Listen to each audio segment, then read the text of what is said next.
ابن عمر رضی اللہ تعالی عنہما سے مروی ہے، فرماتے کہ حضور صلی اللہ علیہ وسلم نے فرمایا، تم میں سے کوئی شخص ہرگز کسی دوسرے کو مجلس سے اٹھا کر اس کی جگہ خود نہ بیٹھے،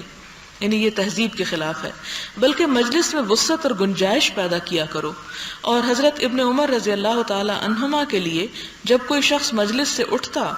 تو آپ اس کی جگہ پر نہیں بیٹھتے تھے، یعنی مثلا اگر کوئی شخص بیٹھا ہے تو آپ اسے یہ نہیں کہہ سکتے کہ آپ یہاں سے اٹھو، میرا دل چاہ رہا ہے میں یہاں بیٹھوں، نہیں، جو بیٹھ گئے ہیں وہ بیٹھ گئے ہیں۔ اور اسی طرح یہ بھی نہیں کہ اگر کوئی شخص کسی کام کے لیے تھوڑی دیر کے لیے گیا ہے تو اس کی جگہ پر کوئی اور آ کر بیٹھ جائے۔ حضرت ابو ہریرہ رضی اللہ تعالی عنہ سے مروی ہے کہ حضور صلی اللہ علیہ وسلم نے فرمایا، جب تم میں سے کوئی شخص مجلس سے اٹھے اور پھر واپس آئے تو اس جگہ کا وہی زیادہ مستحق ہے۔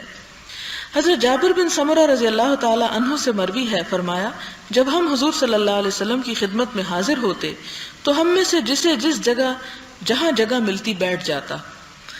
یعنی یہ نہیں کہ بہتر سے بہتر کی تلاش میں ساری مجلس میں ایک ہنگامہ برپا کرتے، بلکہ ادب کے ساتھ جو جہاں جگہ پاتا وہاں بیٹھتا چلا جاتا۔ اگلی حدیث حضرت ابو عبداللہ سلمان فارسی رضی اللہ عنہ سے مروی ہے، فرماتے ہیں کہ حضور صلی اللہ علیہ وسلم نے فرمایا، جو شخص جمعے کے دن غسل کرے، حسب اطاعت طہارت حاصل کرے، تیل لگائے اور گھر میں خوشبو ہو تو وہ لگائے، پھر وہ نکلے جمعہ کے لیے اور دو آدمیوں کو علیحدہ علیحدہ کر کے خود وہاں نہ بیٹھے، یعنی دو لوگ اگر بیٹھے تو ان کو ہٹا کے بیچ میں نہ بیٹھے، پھر وہ نماز ادا کرے جو اس پر فرض کی گئی ہے، اور جب امام خطبہ پڑھے تو خاموش رہے، تو اس شخص کے اس جمعہ اور دوسرے جمعہ کے درمیان کے تمام گناہ بخش دیے جائیں گے۔